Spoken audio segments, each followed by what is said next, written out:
Hello, dear students. I am Samir Velankar. Let us resume our discussion on minimum cost spanning tree with which we were learning in the previous video.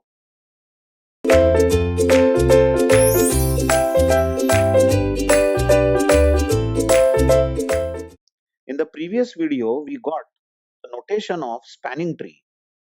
Given a graph here, weighted undirected graph of 9 vertices. Check, it has 9, 0 to 8, 9 vertices.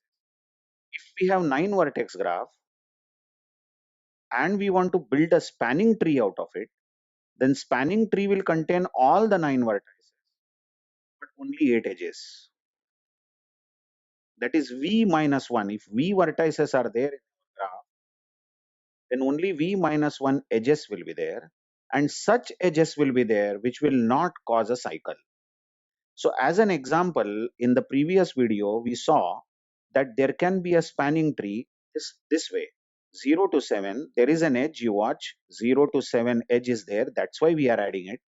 7 to 6, 6 to 5, 5 to 4, 4 to 3, 3 to 2, 2 to 1. But we will not connect 1 to 0. Although this edge 1 to 0 is present, we will not connect it because that will cause a cycle, and 2 to 8 can be taken with a weight 2. So all these weights, you see, all these weights on the edges are retained because these are the edges that we have kept, and some of the edges are simply dropped, isn't it? So this is one of the spanning trees, one of the many spanning trees which are possible.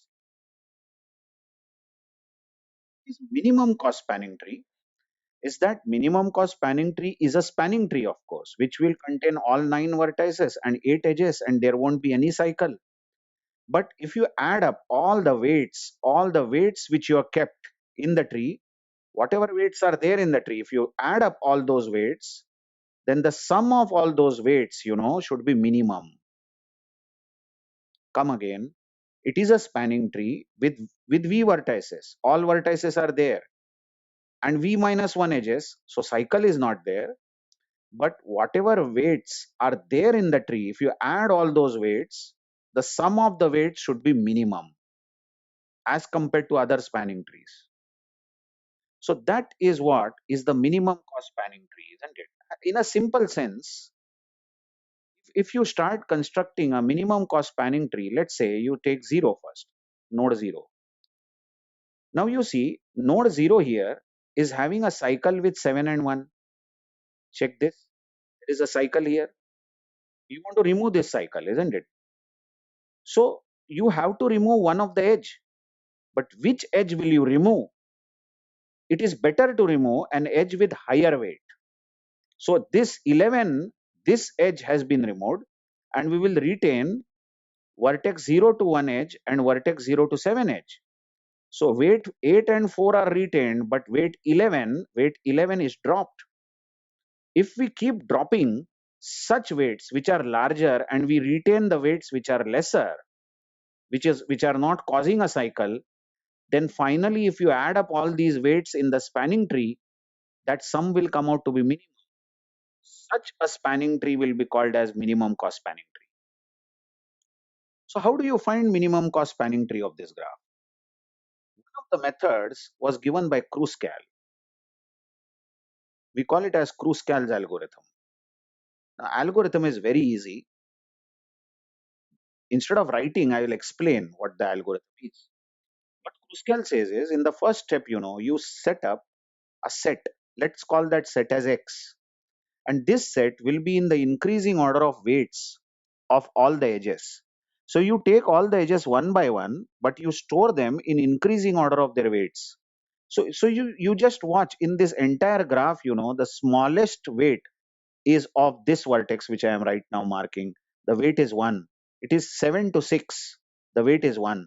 And you want the weights in increasing order. So what you do is you say that 7 to 6, 7 comma 6 is the best edge, which has least weight. And you better write the weight also here. We will carry this convention. This can be read as there is an edge from 7 to 6 whose weight is 1. So 7, 6, 1 means 7 to 6 edges there with a weight 1. Now what should be the next edge? Remember, you have to take edges in increasing order of weights. Now you observe the next best edge. is with the weight 2.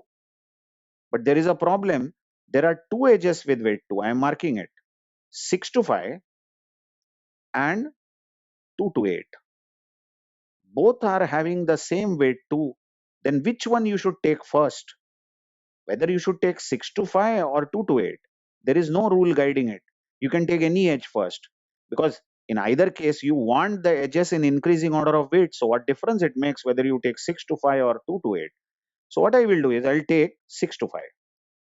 6 to 5 weight is 2. And now I have to take the other edge. Come on. Other edge is 2 to 8. 2 to 8 is a weight of 2. Okay. So what is the next edge now? Next best edge after this, after the weight 2, you can see the higher weight after 2 is 4 in the given graph, isn't it? Which is 2 to 5. But there is again a tie. 2 to 5 is 4 and 0 to 1 is also 4. Now you are free to take any one first. So I'll take 0 to 1. 0 to 1 is 4 and the other edge is 2 to 5. 2 to 5 is also 4. After 4, the next best edge is 6, which is 6 to 8 or 8 to 6, whatever you say, isn't it? So I'll take 6 to 8. Weight is 6. Well, the next after 6, the next is 7. You can see 2 to 3 is 7 and 7 to 8 is also 7. So you can take either of the two first. So I'll take 2 to 3, which is 7. Okay. And 7 to 8 is also 7. Now the next one is 8. Next best edge is 8 and 8 is a tie again. 1 to 2 is 8, 0 to 7 is 8. So I'll take 1 to 2 is 8 and 0 to 7 is also 8. Now the next best edge is having weight 9, which is 3 to 4. 3 to 4 is 9. And then one more remains now, 10 and 11, I think. Yes. 10 is the weight of 4 to 5. 4 to 5 is 10. And now the only person pending is 1 to 7, I think. 1 to 7 is a weight of 11. So Kruskal says that in the first step, you create an edge set. This is a set of edges, isn't it? X is a set of edges, which is in increasing order of weights. Now in the second step, Kruskal says that you start with an empty tree. What is an empty tree, you know? You show all the vertices as per their places. Don't disturb the topology of the graph. Keep the vertices at their places, but don't connect them. See, none of the vertices are connected. So Kruskal calls this as empty tree. This is an empty tree with all the vertices, 9 vertices, but no edges. Now Kruskal says, take the edges one by one from the set X in the favorite order, that is from least to largest. So let us consider the first edge, which is 7, 6, 1. Isn't it? You know that this is the best edge, the very first edge. So what you do is, in your empty tree, you know, you connect 7 and 6. Notice, with a weight of 1. With a weight of 1. Now you proceed further and you add 6, 5, 2. Keep reading the set X. The next best edge, the second edge rather in the set X is 6, 5, 2. So you connect 6 and 5 in your empty tree with a weight 2. Now the next best is 2, 8, 2, 8, 2, I think. Yes, third edge, 2, 8, 2. So you connect 2 and 8 with a weight of 2. What you notice is that you are adding edges one after the other, but there is no cycle yet in your tree. So you be cautious. Whenever you are adding any edge, there should not be a cycle. Okay, which is the next best edge? Fourth edge in the set X is 0, 1, 4. So you connect 0 and 1 with a weight of 4. There is no cycle yet. The next is 2, 5, 4. So I am now reading the set X. You also read it one after the other. 2, 5, 4. So you should connect 2 and 5 with a weight of 4. See, still there is no cycle. If you just check it, 2 and 5 are connected. But there is no way, if you come from 2 to 5, there is no way to go back to 2. You can check it on your own. So cycle is not there. 2, 5, 4 is taken. Now the next stage is 6, 8, 6. Now there is a problem, isn't it? If you connect 6 and 8, then there is a problem. There will be a cycle. You can clearly observe, if you connect 6 and 8, then check the cursor movement. This is a cycle here. So what you do, whenever there is an edge which causes a cycle, that edge is simply dropped. It is not added. So the edge which is not added in our tree at the moment, the edge which is not added is is 686. This edge 6, 8 with the weight 6 is not added in our spanning tree, isn't it? Because it causes a cycle. So let's go ahead. What is the edge after 686? 237.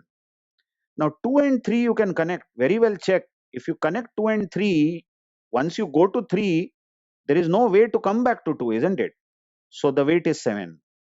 Okay, next edge is 787. Now if you connect 7 and 8, there will be a problem. Just check this. 7 and 8 I am connecting. Clearly there is a cycle. Check the cursor movement. The cycle here is 7, 8, 2, 5, 6, 7, 8, 2, 5. Okay. So this is going to cause a cycle. So we will not add 7 to 8. We'll simply skip this vertex. Okay. Which is the next stage after 7, 8, 7? It is 1 to 8. Now observe, if you connect 1 and 2, won't cause a cycle. Check it on your own. It is not causing a cycle. 1, 2 is having the weight of 8. Now, next stage. After 1 to 8, we have 0, 7, 8. Clearly, 0 and 7 cannot be connected.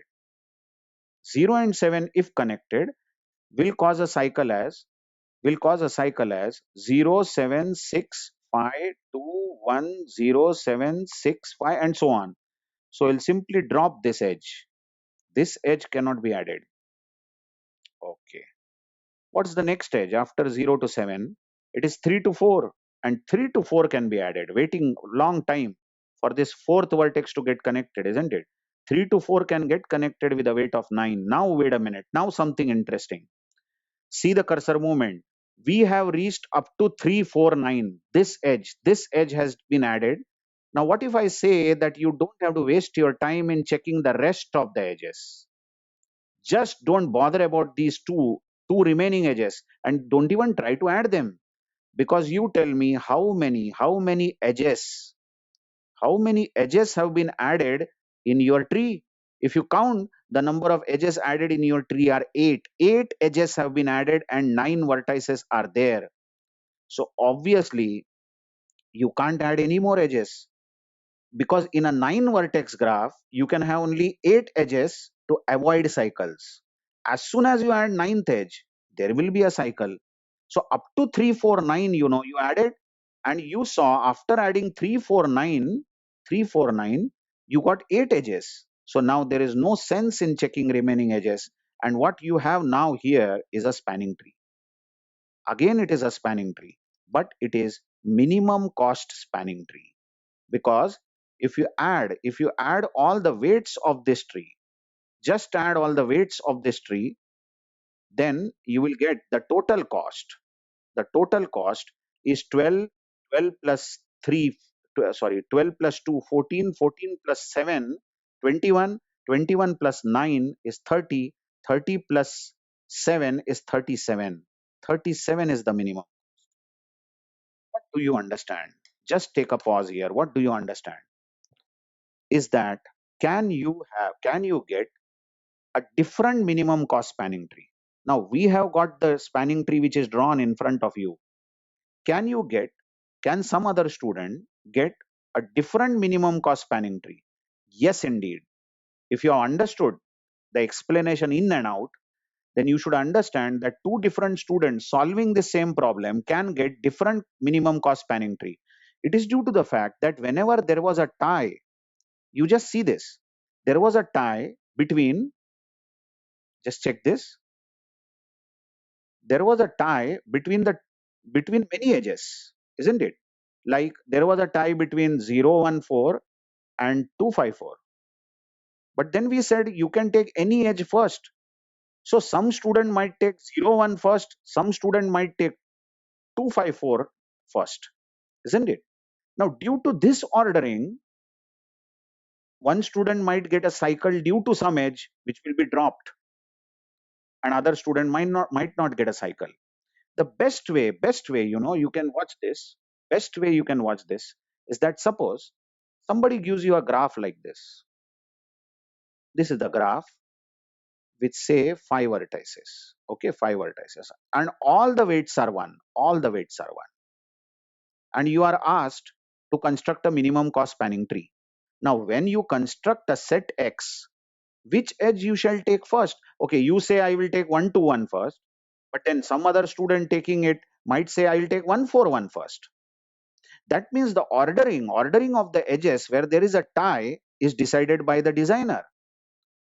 Then some of the edges will get dropped in your case, but some other edges might get dropped in others case. So two different students might get different minimum cost spanning trees. I hope you have understood. What is more important, that the cost, final cost has to be unique. Whatever spanning tree you get, two different spanning trees, two different minimum cost spanning trees, but the minimum cost 37 should be unique. That's why we call it as minimum, isn't it? What do you mean by minimum? Minimum cost is a unique cost, and it cannot happen that there can be any other cost less than 37 for any other tree. So that's how you build minimum cost spanning tree. Let's come with more examples in the next video on minimum cost spanning tree using Kruskal algorithm. Thank you very much.